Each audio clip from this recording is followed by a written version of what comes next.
എടി മോളിക്കുട്ടി, ഡെയ്സി, ആലീസേ, ആനിക്കുട്ടി, എടി മോളിക്കുട്ടി.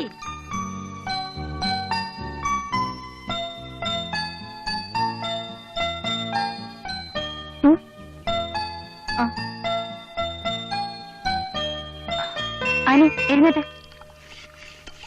കല്യനോയമ്പ് തുടങ്ങുന്ന ദിവസമായിട്ട് പെൺപിള്ളേർ ഒരെണ്ണം പള്ളി പോയിട്ടുണ്ടോ? കുരുത്തം കെട്ടതുങ്ങള്. എനിക്ക് മേലാഞ്ഞിട്ടാ, അല്ലെങ്കിൽ ഞാൻ രാവിലെ പള്ളി പോയേന്. ആഹാ, വന്നല്ലോ എഴുവന്നപ്പാറായിയുടെ മക്കളല്ലേ. വല്യമ്മച്ചോട് ഇതൊക്കെ ചെയ്യാൻ ആരാ പറഞ്ഞേ? ഞാൻ കഴുകി വെച്ചോളാം. ഇനിയാ അവള് മല പറിക്കാൻ വരുന്നേ. നീ വേഗം പോയി ചായ ഇടുതി പെണ്ണേ. മാത്തച്ഛൻ പള്ളിന്ന് വരാറായി. ഇങ്ങ് തന്നെ. വേണ്ട, നീ ഒന്നും ചെയ്യണ്ട. നീ പോയി റെഡിയായി ജോലിക്ക് പോകാൻ നോക്കാം. ഇവിടെ ഒരു പണിയില്ലാത്തതുങ്ങളുണ്ടല്ലോ വേറെ. ഓ, അതിനെന്താ വല്യമ്മച്ചി, 10 മിനിറ്റ് കൊണ്ട് ഞാൻ റെഡിയാവില്ലേ? ഇവളെ പോലെ പള്ളി നീരായിട്ടും അണിഞ്ഞൊരുക്കോ എനിക്കില്ലല്ലോ. ഒന്ന് പോ ചേച്ചി. ഓടി ഓടുന്നു. നീ പോ.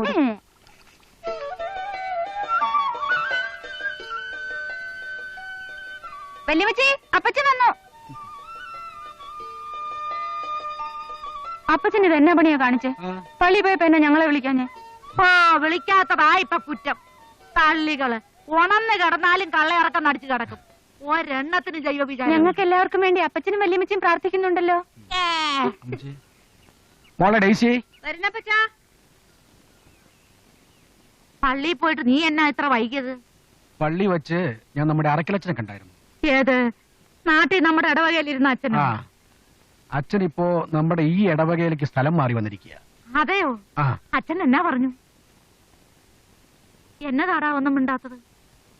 തച്ചമ്പള്ളിക്കാർ നമ്മുടെ അതിനെ പിന്നെയും പ്രശ്നം ഉണ്ടാക്കുന്നുണ്ട് അമ്മച്ചി. എന്റെ കർത്താവേ, എത്രയെത്ര നല്ല ആൾക്കാരെ നീ അങ്ങോട്ട് വിളിക്കുന്നു. ആ ദുഷ്ടന്മാരെ ഇങ്ങനെ പന പോലെ വളർത്തിയിട്ട് നിനക്ക് എന്നാ കിട്ടാനാ? ആ കാലവാടന്മാരെ നീ എന്നാ അങ്ങോട്ട് കെട്ടിയെടുക്കുന്നത്?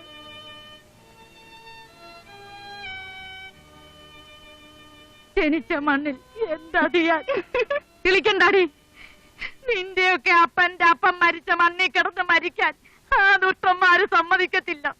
അവന്റെയൊക്കെ തല തെറിച്ചു പോകത്തേ ഉള്ളൂ. പൊടിയകത്ത് അടി പോകാൻ. നേരത്തെ വർക്ക്ഷോപ്പ് തുറക്കണം. ആ മില്ലുകാരന്റെ വണ്ടി കൊടുക്കട്ടോ മോളെ.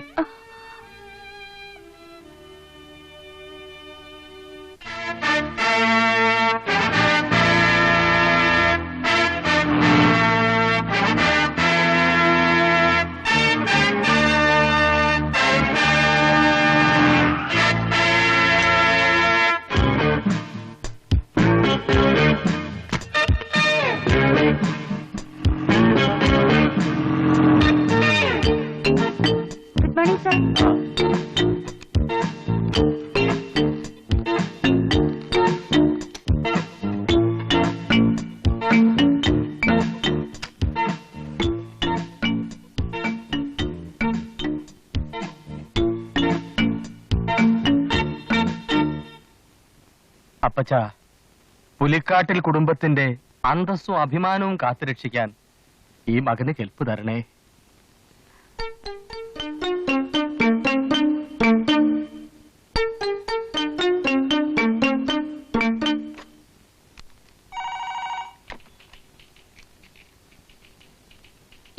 ആലീസേ, ഒന്നിങ്ങി വന്നേ. Yes sir.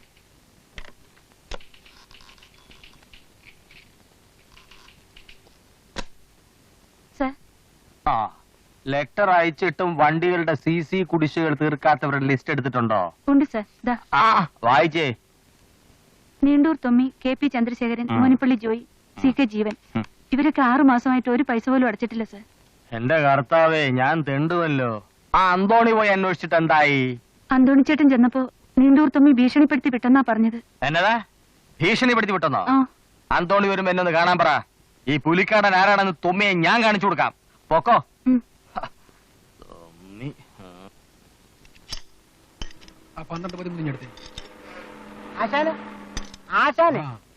ആശാൻ രാവിലെ തന്നെ അണ്ടർഗ്രൗണ്ടിലാണല്ലോ. എടാ, എന്റെ ഫ്യൂവലും നോക്കി. അപ്പൊ ഞാൻ പറഞ്ഞ കാര്യം എന്തായി? കുര്യാപ്പള്ളി പറഞ്ഞതൊക്കെ ശരി. പക്ഷെ മൂത്ത 2 പെമ്പിള്ളേർ നിൽക്കുമ്പോ ഇളയന്റെ കല്യാണം നടത്തുകയെന്ന് വെച്ചാ അത് ശരിയാവത്തില്ല. ഓ, ആശാൻ ഇങ്ങനെ പറഞ്ഞോണ്ടിരുന്ന ഒന്നിന്റെ കല്യാണം നടക്കാൻ പോകുന്നില്ല. ഒത്തു വന്നതങ്ങ് നടത്തണം. ആ ഈയിടെ അങ്ങനെ ഒപ്പിച്ചിട്ട് 2-3 വാങ്ങിച്ചു കൂട്ടിയത് ഞാൻ കേട്ടു. സത്യം പറയാമല്ലോ, 5-6 എണ്ണം കിട്ടി. ഖത്തറി ജോലിയുള്ള ചെറുപ്പക്കാരന്റെ കല്യാണം ഞാൻ നടത്തി. അവരുടെ ഫസ്റ്റ് നൈറ്റ് കഴിഞ്ഞ് പിറ്റേ ദിവസം രാവിലെ ചെറുപ്പക്കാരൻ എന്റെ വീട്ടിൽ വന്നു. ഞാൻ സന്തോഷത്തോടെ അങ്ങോട്ട് ഇറങ്ങിച്ചെന്നു. പറഞ്ഞിട്ട കാശൊക്കെ എനിക്ക് തന്നിരുന്നു. ഇനിയും വല്ലതൊക്കെ കിട്ടുമെന്ന് കരുതി നിൽക്കുമ്പോ അവൻ 5-6 ഇടി എനിക്കിട്ട. കാര്യം എന്താണെന്ന് ചോദിച്ചപ്പം കല്യാണം കഴിച്ച പെണ്ണിന്റെ കാലി മന്തുണ്ടെന്ന്. കല്യാണം കഴിക്കുന്നതിന് മുമ്പ് പെണ്ണിന്റെ എവിടെയെല്ലാം മന്തുണ്ടെന്ന് എനിക്ക് തപ്പി നോക്കാൻ ഒക്കുവോ? ആ പിന്നെ ആശാന്റെ മൂത്ത മോളാണ് ഊമ. അതിന്റെ ഇളയതിനാണ് പഠിപ്പില്ല. ആലീസിന് ജോലി ഉള്ളത് കൊണ്ടാണ് പൊന്നും പണവും ഒന്നും വേണ്ടാന്ന് പറഞ്ഞ ആളുകൾ വരുന്നത്. അതങ്ങ് നടക്കട്ടെ, ബാക്കിയുള്ളവർക്ക് നമുക്ക് വഴിയുണ്ടാക്കാമെന്ന്. അതൊക്കെ ശരി. പക്ഷെ മോളിക്കുട്ടിയുടെ ഡേസിയുടെ കല്യാണം നടക്കാതെ ആലീസിന്റെ ആലോചിക്കുന്ന പ്രശ്നമില്ല. ഞാൻ നടത്തുകയില്ല. എടാ മോനെ, മോളിക്കുട്ടിയെ കെട്ടിക്കാതെ ഇളയതുങ്ങളുടെ കാര്യം നടത്തിയാൽ അവള് വീട്ടിലിരുന്ന് മൂത്ത് നരച്ചു പോകും. കുറച്ചു ബുദ്ധിമുട്ടിയാലും അവിടെ കല്യാണം കഴിഞ്ഞിട്ട് മതി മറ്റുള്ളവരുടെ കാര്യം തീരുമാനിക്കുന്നത്. അവക്ക് എന്നതാടാ ഒരു കുറവ്? സംസാരിക്കാൻ കഴിവില്ലെങ്കിലും എല്ലാവരെക്കാളും കാണാൻ നല്ലത് അവളല്ലയോ? ആ സൗന്ദര്യം കൂടിയതാ അവക്ക് വന്ന കുഴപ്പം.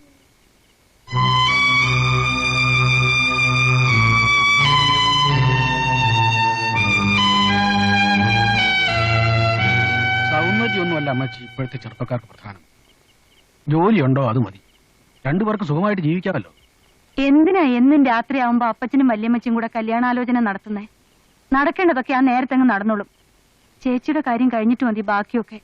നേരെ ഒരുപാടായി, വന്ന് കിടക്കാൻ നോക്ക്.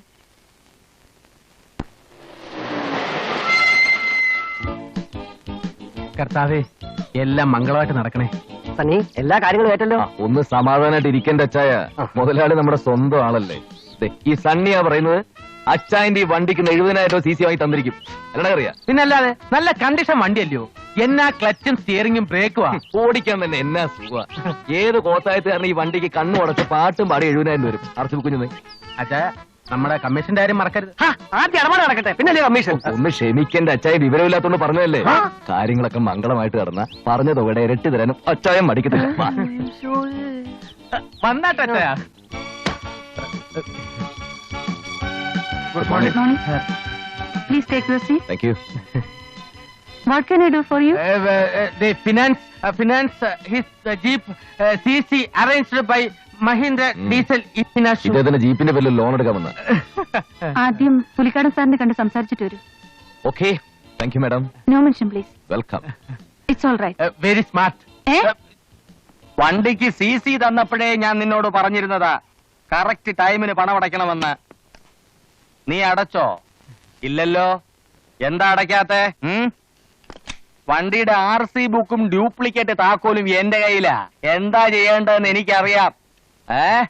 വെറും വണ്ടി മാത്രമേ ഉള്ളൂ നിന്റെ കയ്യിൽ. ആദ്യത്തെ 1-2 മാസം നീ കറക്റ്റ് ആയിരുന്നു എന്നെ സൂചിപ്പിക്കാൻ. ഇനി 4 കുടിശ്ശികൾ കൂടി ബാക്കിയുണ്ട്. പറ്റത്തില്ല ജോസേ, പറ്റത്തില്ല. നാളെ 10 മണിക്കകം പണം അടച്ചില്ലെങ്കിൽ ഈ പുലിക്കാടൻ ആരാണെന്ന് നീ അറിയും. നിന്റെ വണ്ടി എന്റെ ഷഡ്ഡേ കിടക്കും. വേണ്ട വേണ്ട, നീ ഒന്നും ഇങ്ങോട്ടുണ്ടാക്കണ്ട. ഞാൻ പറയുന്ന അങ്ങോട്ട് കേട്ടാ മതി. പണം വാങ്ങാൻ വരുമ്പോഴുള്ള സ്നേഹവും വിനയവും ദൈവവിചാരവും ഒന്നും അത് കൈ കിട്ടിക്കഴിയുമ്പോ കാണത്തില്ലെന്നേ. അപ്പോ നിങ്ങളൊക്കെ എന്നാത്തിനാ വന്നേ?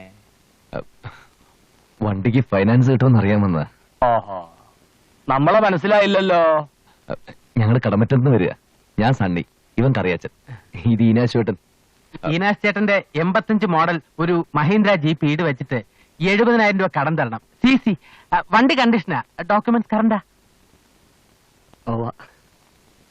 ഈനാശേട്ടൻ ബസ് സർവീസ് കൊണ്ടായിരുന്ന ആളാ. ഓഹോ, അത് കേസും പ്രശ്നമൊക്കെ ആയി അല്പം പ്രോബ്ലത്തില. ഇപ്പൊ ഈ ഒരു ജീപ്പേ ഉള്ളൂ. കുറച്ച് രൂപയുടെ അത്യാവശ്യം വന്നോണ്ടാ അല്ലെ? അതെ. ദൈവം എന്ന് പറയുന്നവൻ ഭയങ്കര ബുദ്ധിമാനാ. പുള്ളിക്കാരൻ അറിയാം ആരുടെ കയ്യിൽ പണം കൊടുക്കണം, ആരുടെ കയ്യിൽ പണം കൊടുക്കണ്ടെന്ന്. ഞാൻ പണം നശിപ്പിക്കാലും ദൈവത്തിനറിയാം അതുകൊണ്ടാണ് അങ്ങേര് വാരിക്കോരി തരുന്നത്. പേരെന്താന്നാ പറഞ്ഞേ? ഈന്തപ്പുരയിൽ ഈനാശു. ഈന്തപ്പഴം ഈനാശു. പഴമല്ല, പൊര. പോരെ എങ്കിൽ പോരാ. ഈനാശുവിന് കൊടുത്താൽ നശിപ്പിക്കുമെന്ന് അറിയാവുന്നത് കൊണ്ടാണ് അത് കൊടുക്കാത്തതും. ശരിയല്ലേ മിസ്റ്റർ ഈനാശു?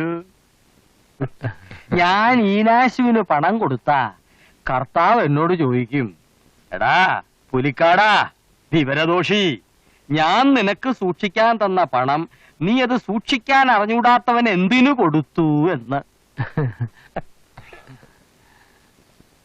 അപ്പൊ ഞാൻ പറയും, എന്റെ കർത്താവേ, 85 മോഡൽ ഒരു മഹീന്ദ്ര ജീപ്പിന്റെ മുതല് കണ്ടിട്ടാണേ ഞാൻ 45,000 രൂപ കൊടുത്തത് എന്ന്. അയ്യോ, 45,000 പോരെ മുതലാളി. ഒരു 70,000 കിട്ടിയാലേ കാര്യം നടക്കൂ. ഓ, പറ്റുകേല. ഒരു 60,000 രൂപയെങ്കിലും പറ്റത്തില്ല എന്ന് പറഞ്ഞില്ലേ? എന്നാ ഒരു 50,000 വേണമെങ്കിൽ 45,000 രൂപ മേടിച്ചോണ്ട് പോടാ കൊച്ചനെ. സമ്മതമാണെങ്കിൽ RC ബുക്കും വണ്ടിയുടെ പേപ്പറും ഒക്കെ ആലീസിനെ ഏൽപ്പിച്ചിട്ട് നാളെ രാവിലെ ഇങ്ങോട്ട് വാ. അയ്യോ, ശരി. ആ എമൗണ്ട് തീരെ കുറവായി പോയി മുതലാളി. എന്ന് പറഞ്ഞാൽ എങ്ങനെ ഈനാശോട്ടാ? ഈ ആവശ്യക്കാരന് ഔചിത്യം ഇല്ലെന്ന് പറയുന്ന പോലെ ചേട്ടൻ കൂടുതൽ ചോദിക്കും. മുതലാളിക്ക് അതിന്റേതായിട്ടുള്ള പരിമിതികളില്ലേ? അത് നമ്മൾ മനസ്സിലാക്കണം. അല്ല, അപ്പോഴേ നിങ്ങൾ ആരുടെ മുതലാളി സൈഡാണ്? ഒന്നും പറയണ്ട. ദൈവം മുതലാളിയോട് 45,000 രൂപ തരാനാണ് പറഞ്ഞിരിക്കുന്നതെങ്കിൽ അതൊരു പൈസ പോലും ഞങ്ങൾ കൂടുതൽ വെക്കത്തില്ല. ഞങ്ങളും കുടുംബത്തിൽ പറഞ്ഞ ഈശ്വര വിശ്വാസികളാണ്. അയ്യോ, എനിക്കത് പോരാ. എന്ന് പറഞ്ഞാൽ എങ്ങനെയാ? 85 മോഡൽ ഒരു മഹീന്ദ്ര ജീപ്പിന് കിട്ടാവുന്ന ഒരു മാക്സിമം അല്ലേ? എന്താ ഇത്? ഒന്നുമില്ല. പുള്ളി ഹാപ്പിയാ, വളരെ ഹാപ്പിയാ. നോക്കോ. നാളെ വരാം.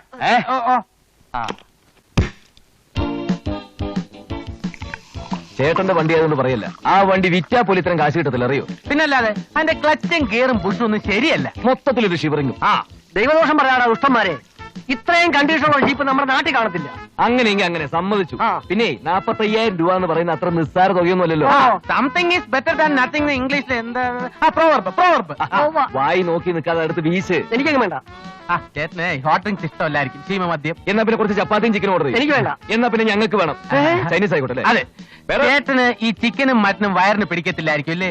ചിലർക്ക് അങ്ങനെയാ. ഈ വയറിന് ആമാശയ സംബന്ധമായിട്ട് എന്തെങ്കിലും രോഗങ്ങൾ കാർന്ന് നേരം കുറെ ആയി, നമുക്കങ്ങ് പോയാലോ?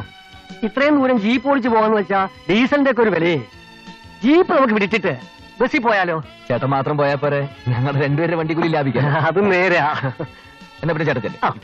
പിന്നെ ഒരു 500 എന്തിനാ? ഞങ്ങളുടെ ഇന്നത്തെ ചെലവിന്. നമ്മുടെ ഈ ലോഡ്ജ്, ഫുഡ്, ഡ്രിങ്ക്സ്, പിന്നെ സോഡ 500 രൂപ മതിയാവോ സണ്ണി? നമ്മുടെ ഇനാശോട്ടനല്ലേ, അത് മതി, ബാക്കിയായിട്ടോളാം. അല്ല, അതെ, നമുക്കിപ്പോ ഒരുമിച്ചങ്ങ് പോയിട്ട് നാളെ കാലത്ത് തിരിച്ചു വന്നാലോ? കൂടുതൽ വാചടിക്കാതെ 500 രൂപ എടുക്കുക. എന്റെ കൂട്ടുകാരനായോണ്ട് പറയല്ല, ഇത്രയും സേവന മനോഭാവമുള്ള ഒരുത്തന് എന്റെ ലൈഫിൽ ഞാൻ ഇതുവരെ അല്ലേ നക്കിത്തനം കാണിക്കാടോ മാപ്പിളെ. തൊട്ടി പോലത്തെ വണ്ടിക്ക് 45,000 ചോള പോലെ നാളെ എണ്ണി മേടിക്കാൻ പോലെ. ചേട്ടല്ലേ ഗുഡ് നൈറ്റ് ചേട്ടാ. അപ്പൊ പറഞ്ഞ പോലെ അവസാന വണ്ടിയും തെറ്റും പോ. അല്ല, അപ്പൊ നാളെ ഓ 500 രൂപ. എടക്കറിയാ, എനിക്ക് ടൗൺ വളരെ ഇഷ്ടപ്പെട്ടു. നമുക്ക് എന്തെങ്കിലും ഒരു ചുറ്റിക്കളിയായിട്ട് ഇവിടെ തന്നെ കൂടിയാലോ? അത് ശരിയാ. നമുക്ക് ഇതേപോലെ ആരെങ്കിലും ഒക്കെ പറ്റിച്ച് ഇവിടെ തന്നെ അങ്ങ് കഴിയാം. ഈ ആഴ്ച പാവ ഈനാശിനെ കിട്ടി. അടുത്ത ആഴ്ച എന്ത് ചെയ്യും? ഒരു ഈനാശു പോയാ വേറെ ഈനാശു. അടി പാഴ്സലായിട്ട് വരും. ഉള്ള നക്കിയിട്ട് പോ.